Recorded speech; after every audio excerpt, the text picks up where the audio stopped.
All right. Well, thank you. Thank you, Apostle Amen. Jones, for that. You're welcome. Give And God thank the you. praise now. Yes, and thank you everyone for joining us this evening. Next, I want to turn it over to Dr. Epps to talk about the purpose and kind of introduce you all to the Faith Village Research Lab as well as the Altar program. So Dr. Epps.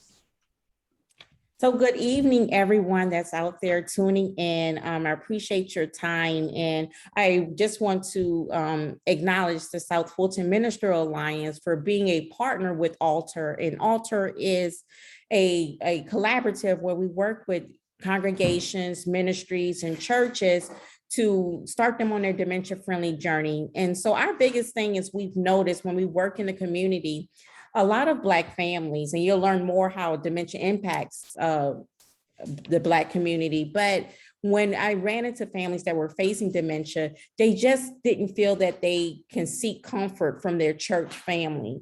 And so that was the foundation for us starting this and being able to make sure that we work with the churches. So now these families can feel more comfortable to go to their pastor or other members in the congregation to get support through this journey. And so that's why we're here. And I'm so happy to be again with Bishop Fayron, Apostle Jones, and the other minister leaders of South Fulton Ministerial Alliance to be able to pull together resources so we can support these families. And tonight is just one of those things that we're doing, is taking time on this Thursday evening to be able to educate all those that are in, even that tuned in through Zoom, and those that are on Facebook, to be able to share our knowledge and be able to answer questions. And we'll have a special guest, Ms. Terry Montgomery. She's actually living fully with dementia, and she can share her story. And then afterwards, we'll have an open mic, I guess I can call it, where we can ask questions. You can ask Ms. Terry questions, you can ask me. I am an assistant professor of nursing. I always leave this out, at Emory University, and I do a lot of research and service and education in this area. And this is my passion, and this is my ministry. So again, thank you. And I turn it back over to Mia. All right. So thank you all for joining us again. I am Mia Chester, and I serve as the project coordinator for the Altar program. Tonight, you will also hear from our community liaison, Adrienne Jones, and she'll kind of wrap the program up for us. But we encourage you to, again, put questions that you might have in the chat box, and we'll monitor that throughout the evening. So what we like to do is always start our programs out with a general overview of dementia and Alzheimer's disease.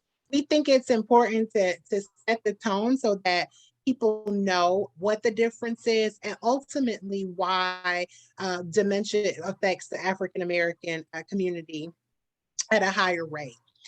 So Dr. Epps and I usually tag team our PowerPoints, so you will hear from her throughout the program as well. But I'll get started by just letting you all know that we are at the epicenter of this disease. We are 2 times as likely to have dementia over our white counterparts. And also we see that Latinos, or the Latinx community, is also affected by Alzheimer's disease and dementia at a rate of about 1.5 times. So still, we are at a higher rate and at a greater risk. Another thing to consider is that in our community, we are plagued with things like diabetes, high cholesterol, high blood pressure. And these things make us more susceptible to developing Alzheimer's disease as well as vascular dementia. Vascular dementia will be a term that you hear a lot about tonight. Dr. Epps will probably tell us a little bit more about what we can look for and how we can possibly, reduce some of our risk of developing vascular dementia.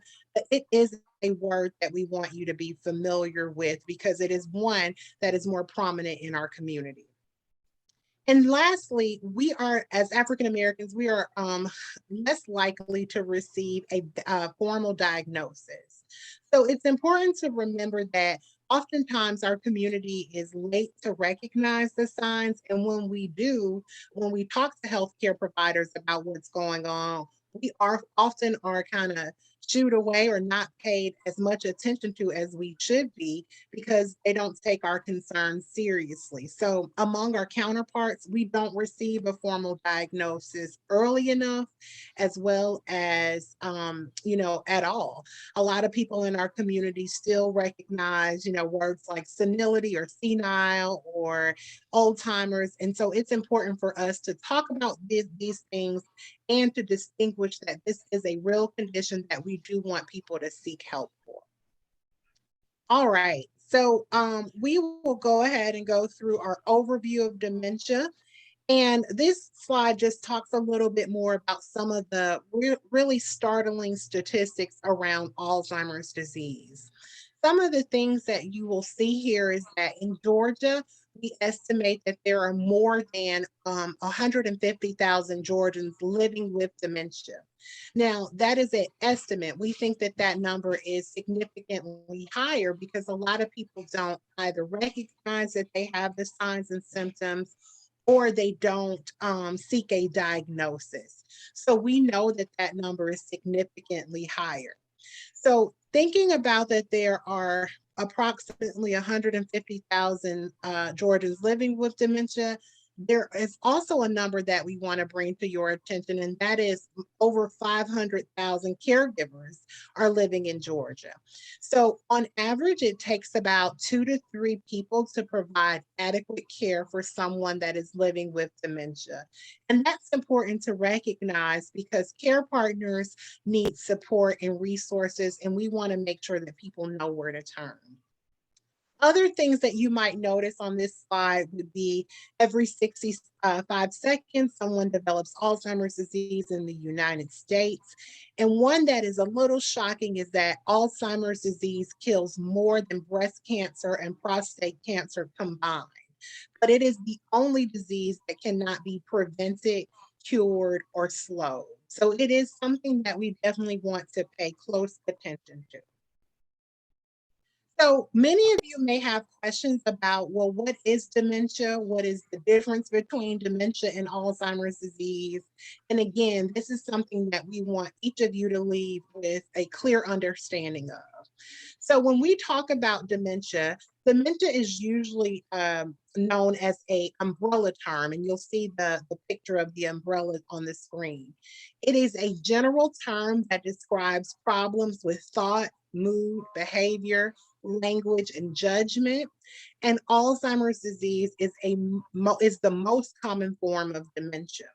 So dementia can also be defined as a loss of cognitive functioning and behavioral abilities to such an extent that it interferes with a person's activities of daily living. So it's causing them to do things much slower than they've done before, or they're having difficulty doing things that once came to them with ease. Overall, dementia is caused by physical changes in the brain. And pay attention to this slide because there are more than 70 different types of dementias. We just have them, some of the most popular ones listed here. But again, within the African-American community, we often see Alzheimer's disease as well as vascular dementia. So this is just another slide to kind of give you an example. And oftentimes when we do our classes, I usually ask the participants to name or to think of the most popular flower they could think of. So if I were to ask that, most of you would say that a flower would be the most popular type. So flowers would be a general category, and maybe a rose would be the most common form. So keep in mind that dementia is that general category and Alzheimer's disease is the most common form. You'll see Alzheimer's accounts for about 50 to 75% of all cases, and then vascular dementia accounts for about 20 to 30% of those cases. The other types of dementias are as equally as important, but they are not ones that we often hear a lot about. And you may know of people that have maybe dementia with Lewy bodies, or frontotemporal dementia, but it's not as commonly recognized as Alzheimer's disease. So let's quickly talk about some of the signs and symptoms. So when you all have a family member, friend, or church member that you think might be experiencing memory loss, it's important to know what those signs are so that you can help them either seek a diagnosis or, just have a conversation about your concerns. And I always say to people that you don't want to be accusatory and you always want to be gentle in this approach, especially because it may not be Alzheimer's disease. And we'll talk a little bit about that as we go on. But these are some of the common signs you might see memory loss. And usually we see a person struggle with their short-term memory loss. They don't remember maybe what they did 5 minutes ago, but they have a very vivid memory of 10, 20 years ago. So short-term memory loss is the first to be affected. You may even see people have issues or challenges with language, maybe calling things by the wrong name, calling a watch a hand clock or something like that. They may begin to have issues with their visual perception. So a person may experience hallucinations. They may have trouble judging distance. And we often tell people, think about somebody that they used to keep their car very clean, and they would notice any nicks or scratches on it, but now they're having all these minor little bumps and scratches and dents. Maybe that person is having trouble driving, or they're having these minor accidents that indicate that something might be going on. Did you want to add something, Dr. Epps, there? No, I was going to give the example that I usually give when going to church, but a lot of churches are not back in. But, I do want to say that, when you are back at church, this is something to pay attention to, really, because if you've known that person always kept their car up and you come to the parking lot and you notice that they got some nicks and some dents, this is something to bring to the family's attention. Especially if they're going to church and their family doesn't attend church with them. Right.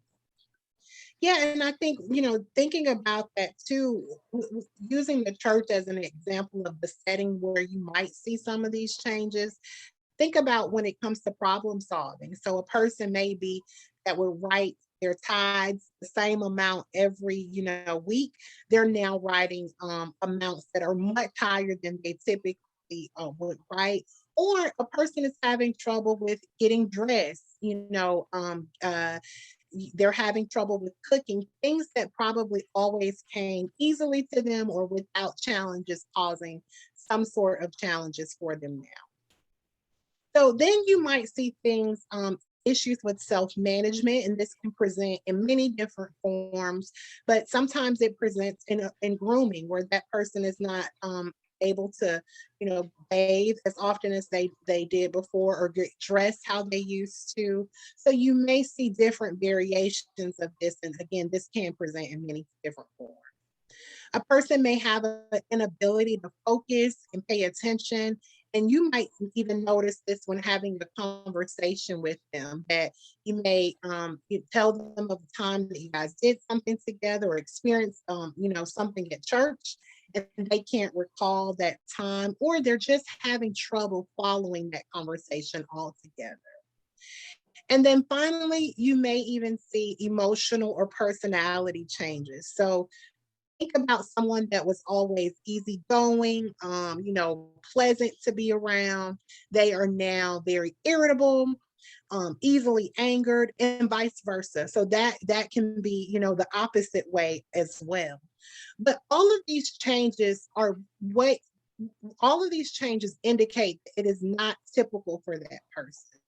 So I always say you have to know the disease better, know the person better than the disease, because when you know that person, these things will be very obvious to you. And you can kind of say, that's not normal for Miss Smith to do that.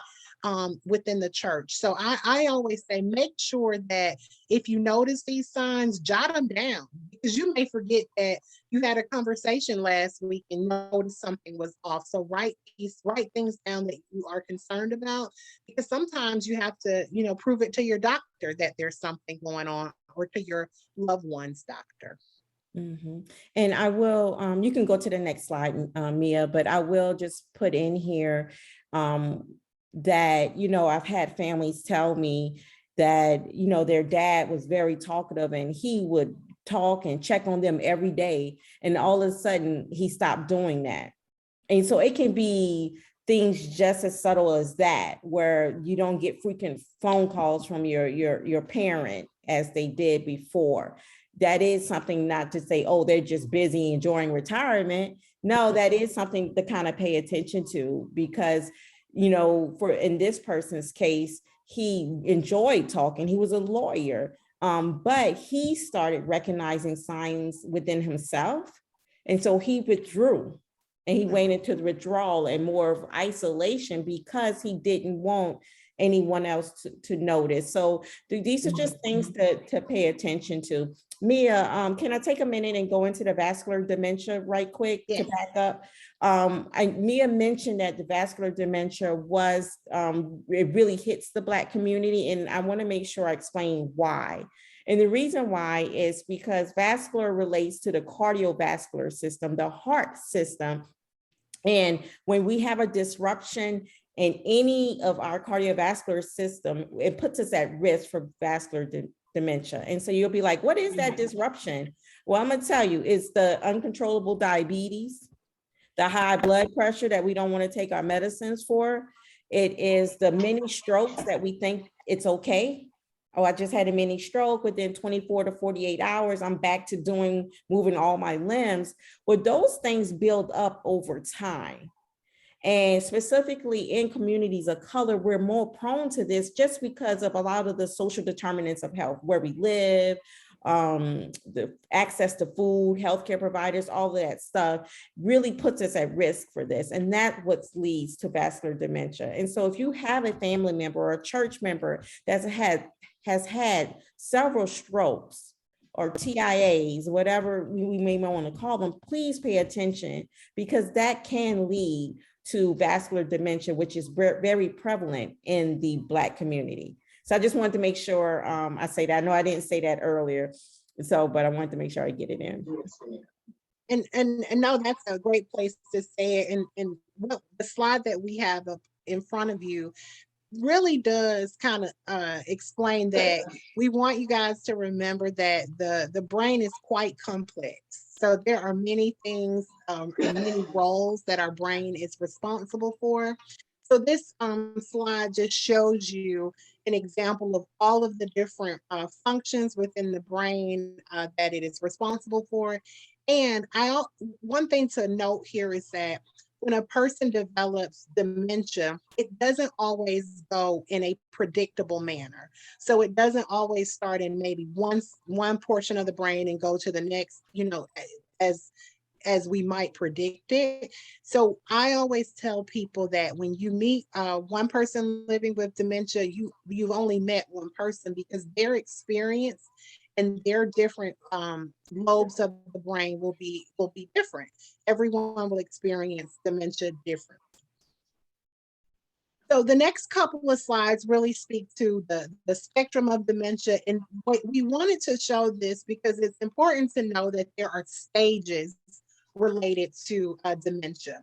So the optimal stage would be, no dementia.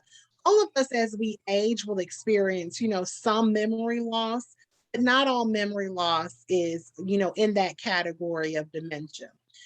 So what you will see is there's a flat line, and again, that's the optimal stage where a person does not have maybe memory loss that is concerning. And then you see that we have mild cognitive impairment. And that's a phrase to familiarize yourself with as well. So mild cognitive impairment truly means that a person is experiencing memory loss, but it's not severe enough to show up on tests, nor does it mean that they will go on to develop Alzheimer's disease. So it is something to be concerned about. Maybe it's taking that person longer to do their activities of daily living, but it doesn't necessarily mean that they will go on to develop Alzheimer's disease or dementia. So then you'll see that we have listed mild, moderate, and severe. And each of these have different characteristics. Ultimately, and when we get to that severe stage, a person is in the end of life process. They are completely dependent on their loved ones, and they really do require around the clock care. An important thing to remember is that there is no time frame for it.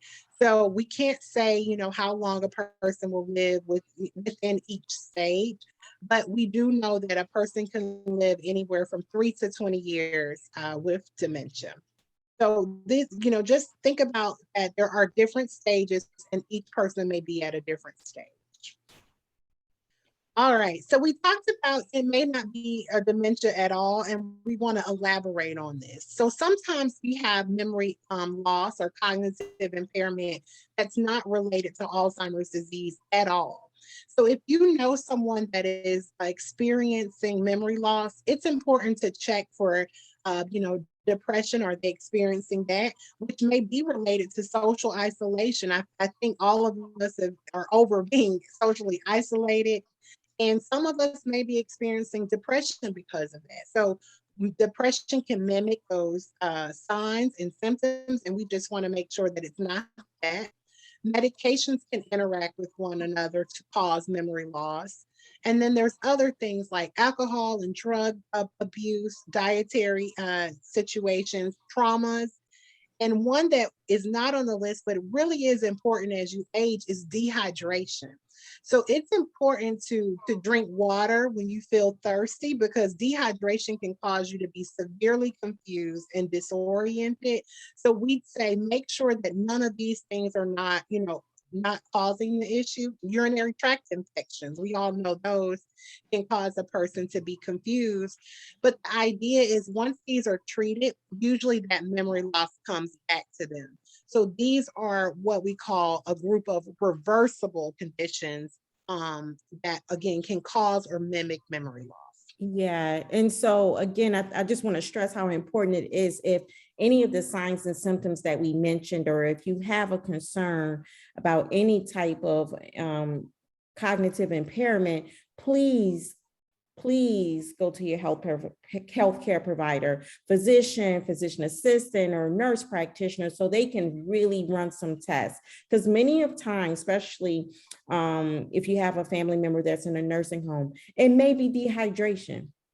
And then, but a lot of people want to go ahead and just automatically put it under the category of a form of dementia. So it's very important. And then at the same time, if you notice signs and symptoms in yourself, it doesn't mean, oh, I have dementia and it's the end and I don't want to find out anything about it. But it might not be dementia. It might be some of these other things. It might be your medications need to be looked at with a pharmacist.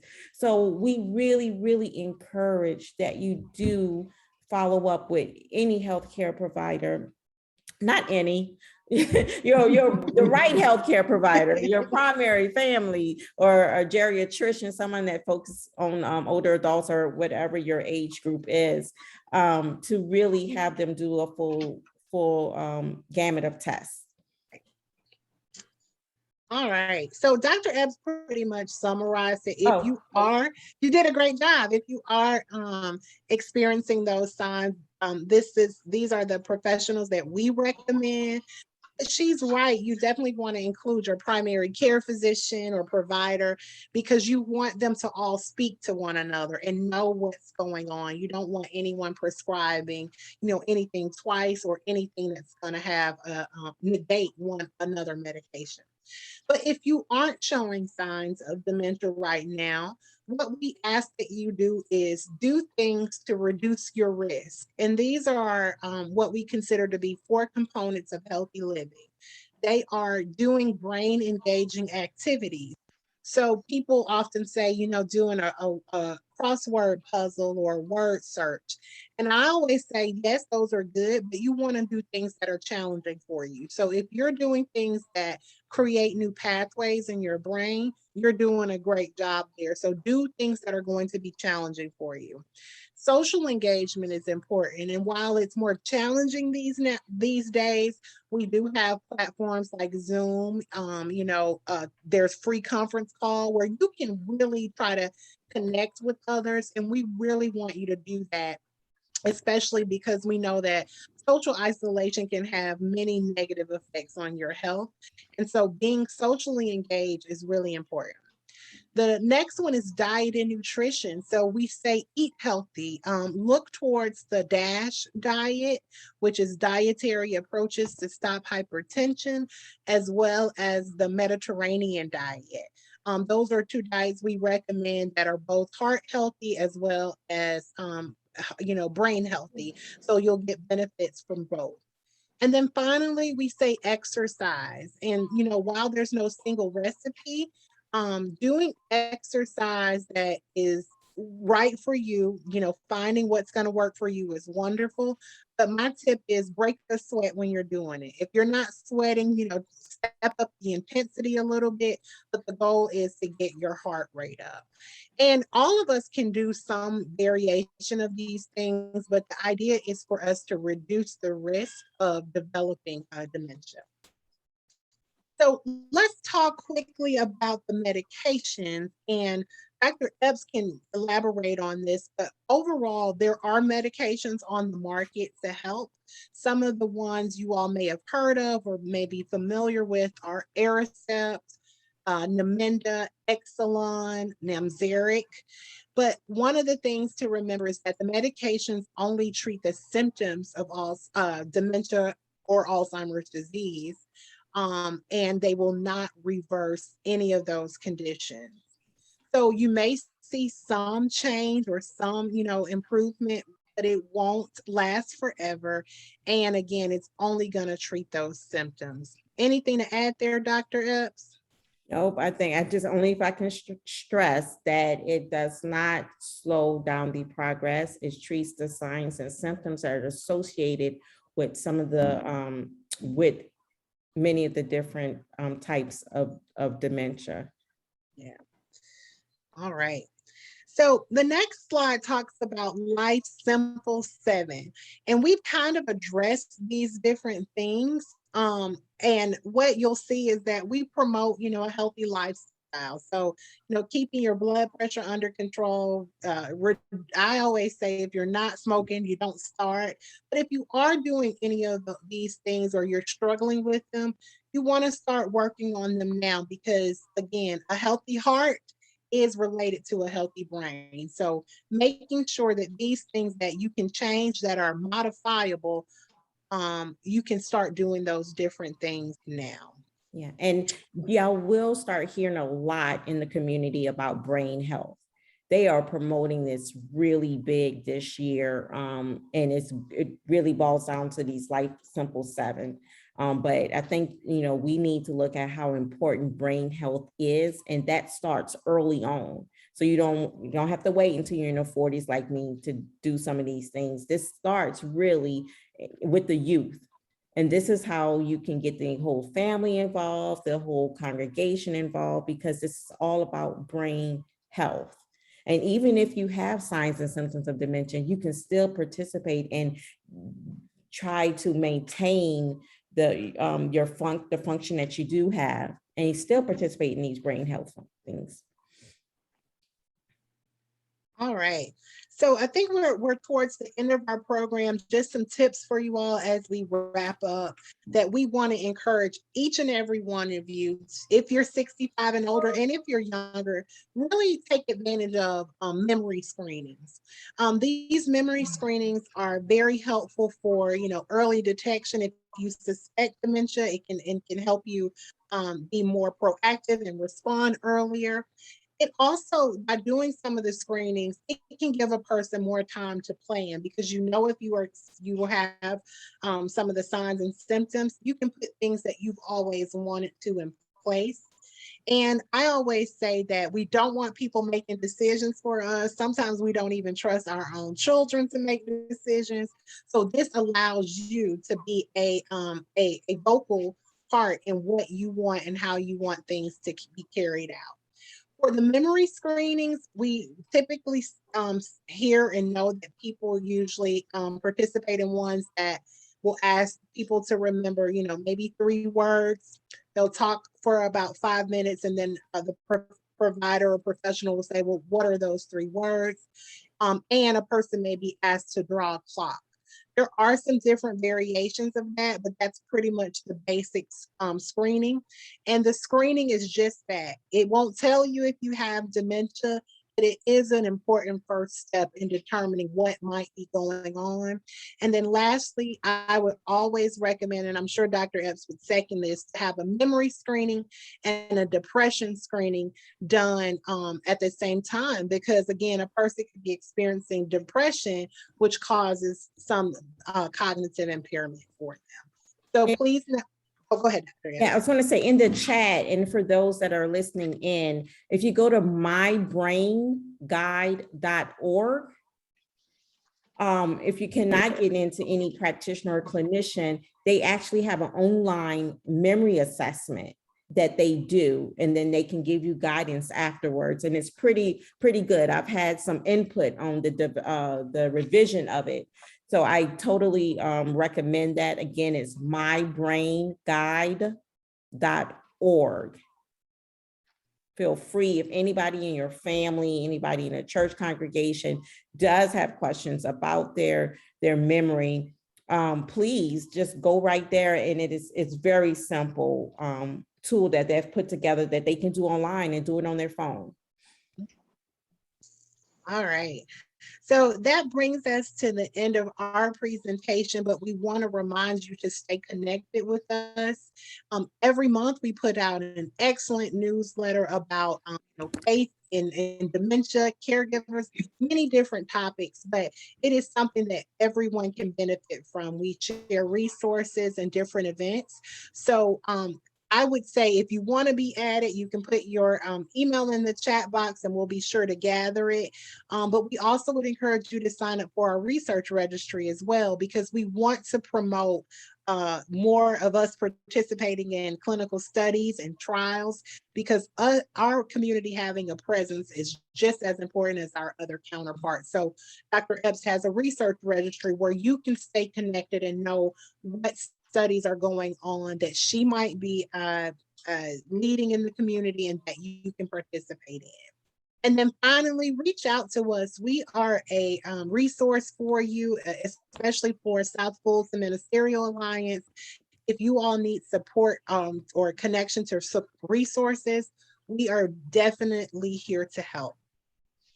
So as we end this PowerPoint presentation, what I'd like to do now is, since we've talked a lot about what is dementia, we want to introduce you to someone that is actually living, as Dr. Epps says, so fully with dementia. She has a wonderful perspective on life. And it's important to see this because we often hear the bad things and the doom and gloom, but she has a very hopeful perspective. And so right now, I'm going to stop sharing my screen, and I want to invite Terry Montgomery to talk to us about your journey and give them some tips as to, what they can do to live fully, and how you notice those changes. So Terry, take it away. Thank you. Thank you so much. First, I want to say good evening, everyone. And I want to give thanks first to the Most High God for allowing me to still be alive and able to be here today. Secondly, I want to say thanks to Dr. Epps for having and giving me the opportunity to actually be here and speak. And thirdly, I'd like to give thanks to the Altar of Faith communities, the various congregations, and others that are present today. My name, as you have already been told, is Terry Montgomery, and I am living with early onset Alzheimer's. Now, the first thing, my journey began back in 2015.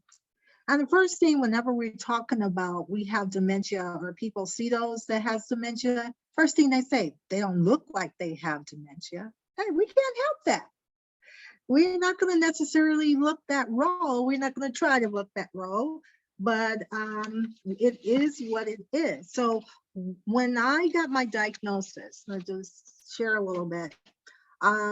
My background, I did quite a few things. I did accounting for, had my own tax business.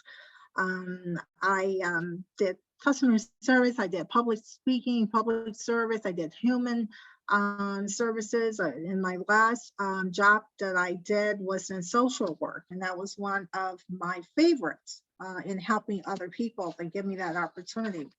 So what happened, or what made me pay attention or to find out how did I have this disease, was that I noticed it started off with me forgetting passwords, forgetting how to do a monthly report. Then it got to the point where I lost my passport. I lost my wallet. One time I left the door open to my unit at that time. And I had to go to the doctor because I was like, I'm beginning to forget a lot. And why can't I remember a password? Why can't I remember how to do a report that I had done endless times? So I went to the doctor to sort of share that. And he told me 6 months, come back and see me. I think that maybe you're working too many hours, because I was working about 50 hours during the week. During tax time, I was used to being up all night long. And so my behaviors, I was a workaholic. And so I just thought, okay, I just burnt myself out. 6 months passed by. I returned back to the doctor, and he says, because you look too young to have what I think it may be. So he says, well, I'm going to give you some more tests. When I returned and told him that nothing that nothing had changed, that in fact, I almost, I had went to lunch one day and got lost. And he says, okay, and I was becoming a pet rat, meaning accumulating clothes. I was buying presents, but never giving them to the people that I bought them for. And I was throwing in the closet, and I was just stacking up. And my daughter came over and says, Mom, what's going on here?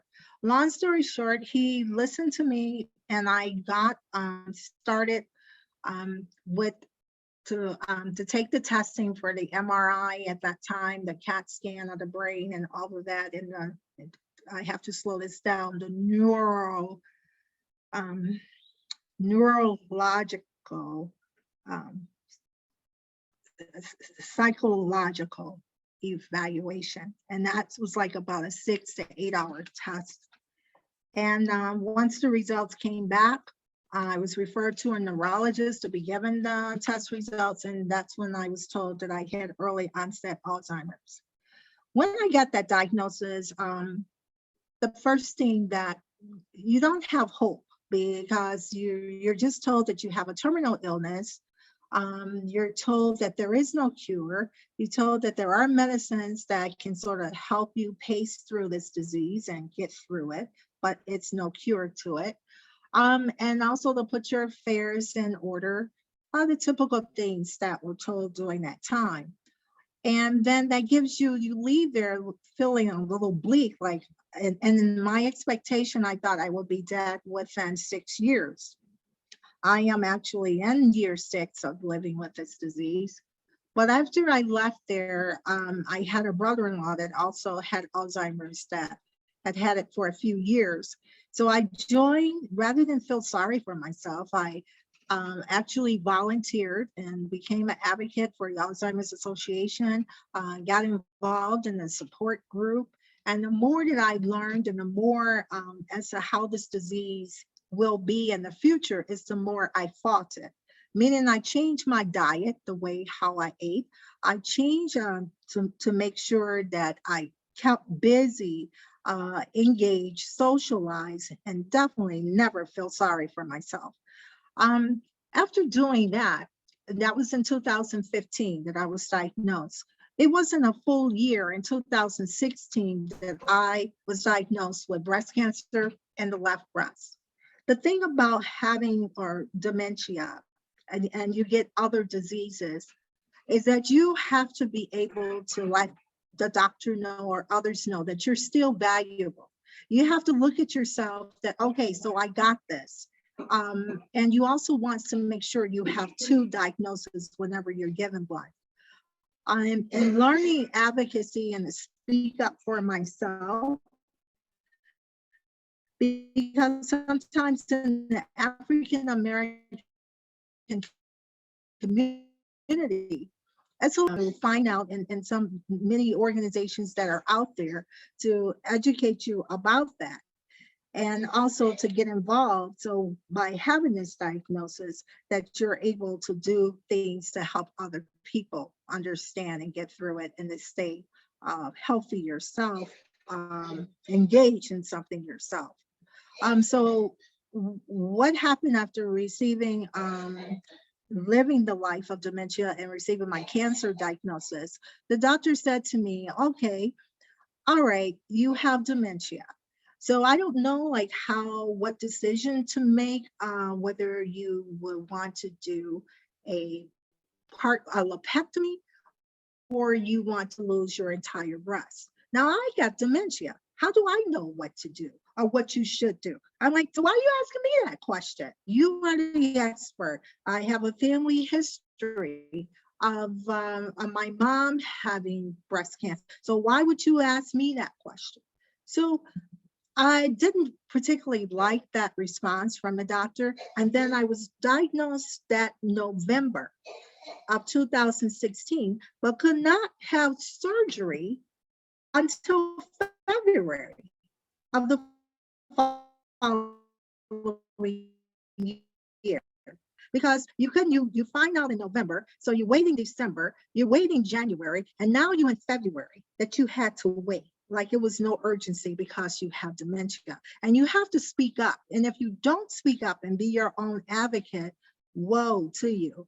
Just because you have dementia or anyone that has a dementia diagnosis does not mean that they lose their intellect immediately.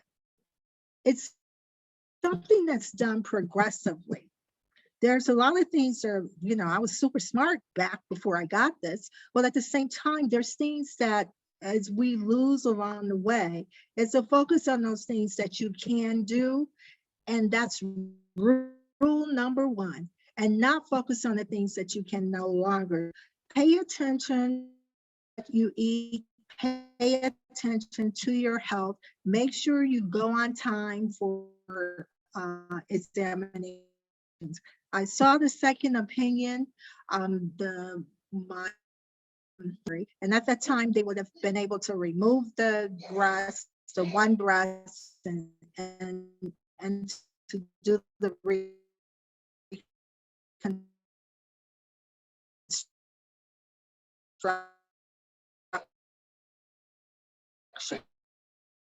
he had listened to my kids too. That wasn't all my decision. And got a second opinion, and then they retested me. Then they found the cancer in both breasts, and I went on and had a double mastectomy. From that point, I was sort of afraid because of anesthesia. You hear things, you don't know much about it. You're new with this disease. And now you're thinking, oh, I'm going to be foggy brained and all of these things. And I must admit, I was kind of afraid of that. But then again, there's a spiritual side that when you have faith, it is necessary for someone, either you have a positive attitude or you have spirituality to get you through. And one thing that was given to me that is my favorite thing even now as I continue throughout my disease was the Joshua 1:9 verse where it says, have I not commanded you to be strong and courageous? Do not be afraid, do not be discouraged, for the Lord your God will be with you wherever you go. So once I went on and had the surgery for the double mastectomy, I came through. I was warned that I may get a hit, that I may have be a little bit different in my thinking and speaking and all of that. And I'm here to tell you, I'm still thinking, I'm still, I'm progressing on. I mean, I feel a little bit different now that we fast forward 4 or 5 years later. But after having that diagnosis, I didn't really think anymore about my cancer. I went on, and now it was the dementia that we had to deal with. The only thing then, as an African American, is how you're treated when you're just going for care. You have to ask them and tell them how you're doing. You have to stay active, watch what we eat, make sure we exercise, make sure we are making sure that we ourselves is active in some type of organization. That's key. Whether it's in church, whether it's in recreation, maybe you can discover what talents that you have that you never thought that you can have. I like writing as a hobby. I can't write as well as I used to, but I still can. And that's all I worry about, is what I can do. I don't think about all of the things that I no longer, that I once did. I don't cook. I like the stove. That would not be a good thing to let me cook, because I won't remember to turn off the stove or remember that I was cooking. But if I'm in an environment where I can use a crock pot, I can't burn down the house with that. Or if you're using electric skillet and someone's in the house with you, you might can get through with that too.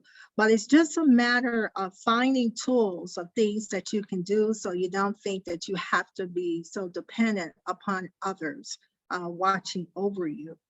Another thing is that our blood pressure, we have to pay attention to that too as well.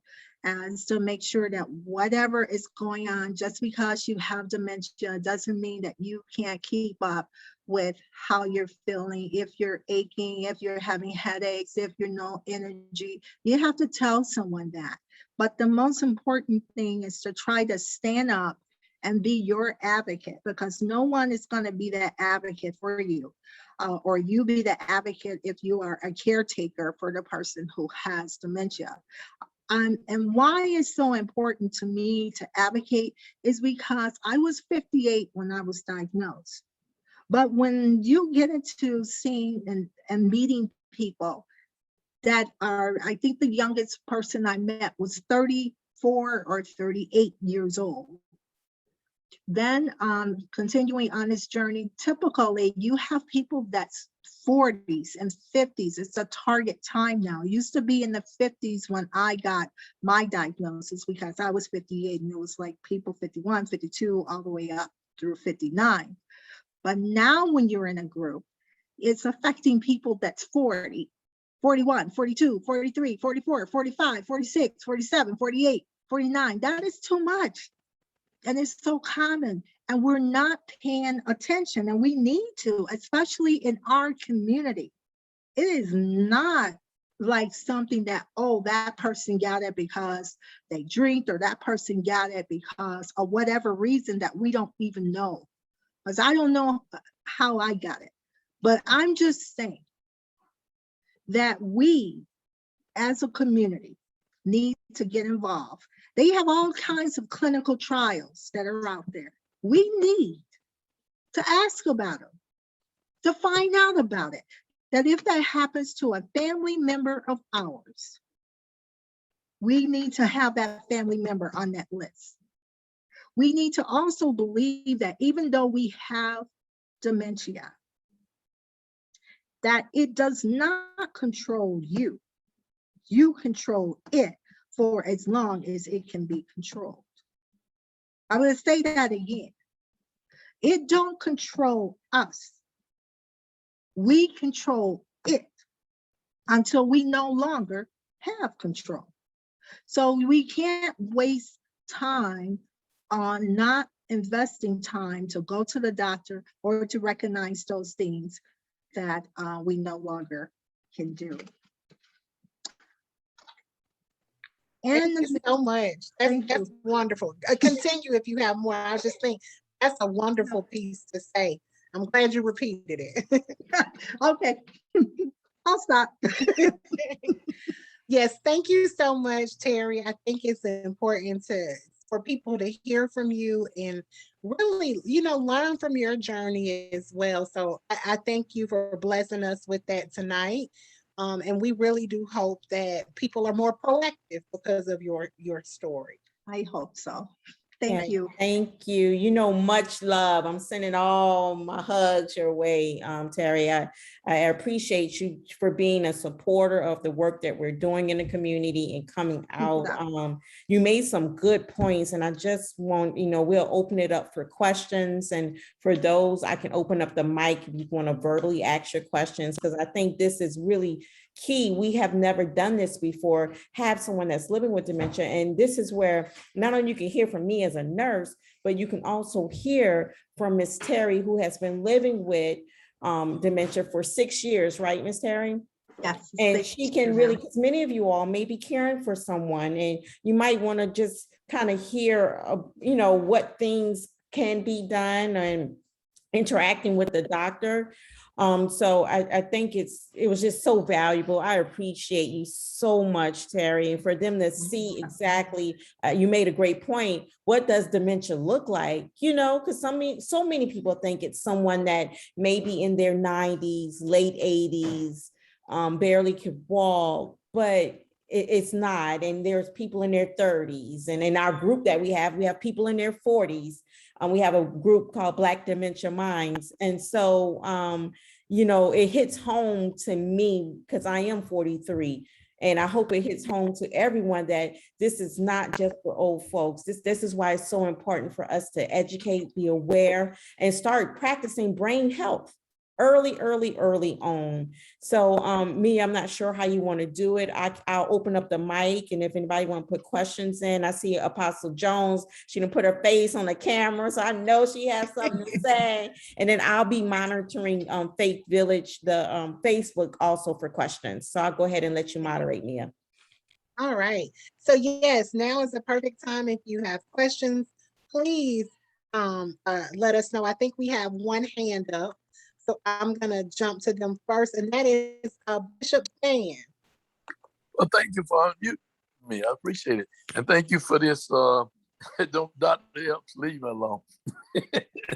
But thank you so very, very much to Sister Terry. Thank you for just sharing with us your journey and how you have dealt with your journey. And our prayers certainly continue to go out to you. As we overcome by the testimonies of others. And you have given a great testimony tonight in terms of your struggle, your health challenges, while you have dementia, and how you have been able to maintain your sanity and your faith, doing it all. So that's very encouraging. And thank you so much for just sharing with us tonight. I always thank Dr. Epps. She got us on this journey with dementia. And we're trying to get the word out to everyone that we can so they can hear your story. And certainly if we can get Dr. Epps, her story, that we can, I sent it out through our Facebook page, through our South Fulton page, but if we could just capture that story, her story, so that we can have something that we can present to people, someone who actually not an older person, not in their 90s, not in their 80s, but a young person who got it at a young age and have been living with it for 6 years. Thank you so much, Terry. God bless. Thank you. God bless you. Yep. And Bishop Fayron, I most definitely can do that. And then I can speak for Miss Terry too. I know she'll be willing to come back at any time, right, Miss Terry? Yes, whatever way I can help. That's good. Thank you. All right. So we actually have Reverend Tukes has his hand up, and so does Apostle Jones. So I'll let Apostle Jones go first, Reverend Tukes, if that's okay. Yes, ma'am. Okay, praise God. This was awesome. And Sister Terry, your testimony is just so awesome. And people really need to hear that, because so many times when people are faced with disparity, adversity, they give up. But what you did, you got into a whole new place, that you said, I'm going to fight this thing. I'm going to win. And you took authority in your life. And I just commend you for that. And I hope that the people that are watching tonight, listening tonight, no matter what they're going through, will just take a hold of that. And especially thinking about what maybe their loved ones are going through, because sometimes they may not know how to communicate it, but and start encouraging them to do the same thing you did. Get it. Don't worry about what they can't do. Focus on what they can do. So I just appreciate you so much. And Dr. Epps and Mel, you know, you have my heart, and keep doing what you're doing, because the more we get educated, the more that we can defeat and conquer things that's coming our way. You cannot conquer anything that you're not willing to face. So thank God for you all. And I love you all, and keep going with educating the people. Thank you. Thank you. God bless you. Right. So next we have Reverend Sue. Good afternoon or good evening. It was a very, very great experience just to hear the commodities of what have been experienced through life adventures. And I am so grateful, and I hope that some of my members who that I've been talking to were all able to get on tonight to hear the testimony. And it's ironic that I was sitting down just a week ago with a young lady named Catherine O'Rock. And we were talking and just having a general discussion. And she was sharing with me how she went through the experience with her mom. And I hope that she's on. I shared the information with her. She's not of the Black community, but she has a testimony in the same way that she experienced and walked through it. So my love is to you all. Thank you all for sharing this information to us. And I pray that it will help somebody down the line. Again, thank you all for a great seminar tonight. Thank you. Thank Thank you. you. Thank you. All right. So do we have any other questions from anyone that didn't have their hand raised? Everyone now has access to speak, even the person that called in. So if you have any questions or comments, please let's chat it up. Ms. Terry, do you want to share with the group about Black Dementia Minds? We'll be presenting on September the 22nd. Do you want to speak to it a little bit, or do you want me to speak? Dr. Epps, I'll let you. before Terry speak, I do have a question though. You know, during this pandemic, as you know, that more people have been shed in, and one of the things, I think we was at one other, you had someone talking about this mother who was a nurse, had been a nurse for a lot of years, and she was getting up like she was going to work at the same time and dealing with that in terms of the routine. I know people are experiencing things because now they've shed in, and especially young people who have been really shed in and not been able to socialize. And I know they're on their computer, I know they're on their phone, but have you, in this study that you're doing, have you seen any changes in young people in terms of memory loss or signs of dementia during this time? Have you? No, I haven't. And I'm glad you brought that up, because maybe I need to start looking at that. I haven't been kind of looking out for that, but maybe I can get with my colleagues, and that is something we can start talking about and kind of doing a surveillance of that. Mia, in your world, have you heard anything over the past year and so about that? No, but I've heard more questions about it than research. So that tells you that, this is something concerning. But yeah, we will definitely look into it, and we'll bring it up when we have that opportunity to discuss what are the concerns of, people that right now, especially young people. Well, I think the problem is, one, when y'all talk about diets, the types of food and the kind of stuff. I mean, these kids are eating up the refrigerator. This eating up whatever in the refrigerator. I mean, right. Really. So well, that's they're why at home, right? So what else is there really to do? Yeah, well, I ain't got none here at my house, so I don't have to worry. My refrigerator is good. Dr. Epps got a heap on, but I do. A football player at that, so I don't have no food. So, but on a serious note, I just think that that's something that we do need to look at, because kids, they got the Delta virus now with the COVID, and they're maybe end up going back into the house now because schools may be closing down. So I think it's something to look at and really try to come up with some data is that how it's affecting young people and what age is affecting young people. Yeah, I think that's good. I can, right before we close up, thank you for that, Bishop Fan. I want to let you all know, we're going to send this out, but on September the 22nd, Miss Terry and some of her friends that are also living with dementia, and they're my friends too, the family, we put together a performance or a presentation where they all share their journey. It's 8 individuals, and we'll make sure we share that with you all because we would love for you to tune in and, you know, you hear more about Terry's journey, but just hearing from others that have been active in the church, those that were officers in the Air Force, just all from different ways of life or what they've been doing. And I think it's very, very powerful for us all to see. We saw Miss Terry, but they came together so everyone can see who they are and their faces. And, you know, I would love for you all to meet them. They will be on September the 22nd. It's at 4:00. And I'll make sure that I get that to you, Bishop Fan, Reverend Tukes and Apostle Jones, so you all can have that information and to be able to share with some of your members. I think that's about it. Did I summarize it right, Ms. Terry? Yeah, and it's also a good opportunity to see the young faces. You can actually see that because that's paramount. And I think it's called Such a Time as This. Yeah, for such a time as this. And they're coming out of the book of Esther as they share their journey. And we have, it's powerful. It's just really powerful, and it gets your mind right. That's all I got to say. It will, at the end of the day, it'll get your mind right, no matter what age, what race, it will get your mind right. Because either it could be you or it can be a family member.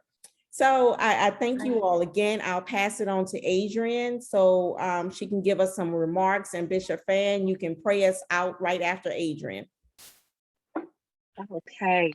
Good evening again, everybody. When I tell you this was just an hour of power, so much information just nestled in this small presentation. Usually these things take a couple hours to do.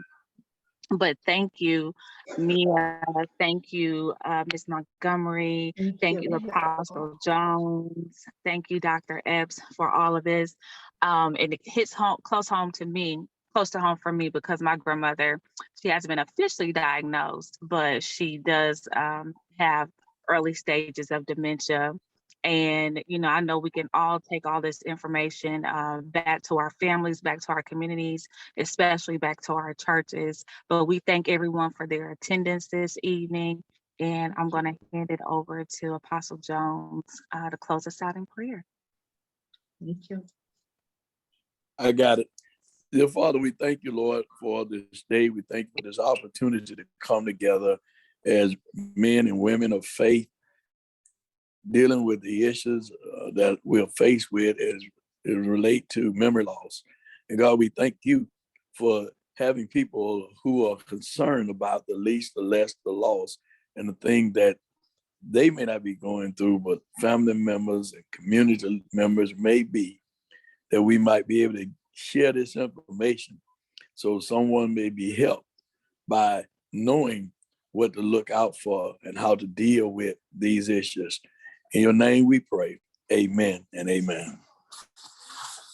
Amen. Thank you all again. And you will get an evaluation and some other follow-up email with information to our how to contact us. So have a great night. Thanks again, Ms. Terry. Bye, everyone. Thank you, everyone. Thank you. God bless.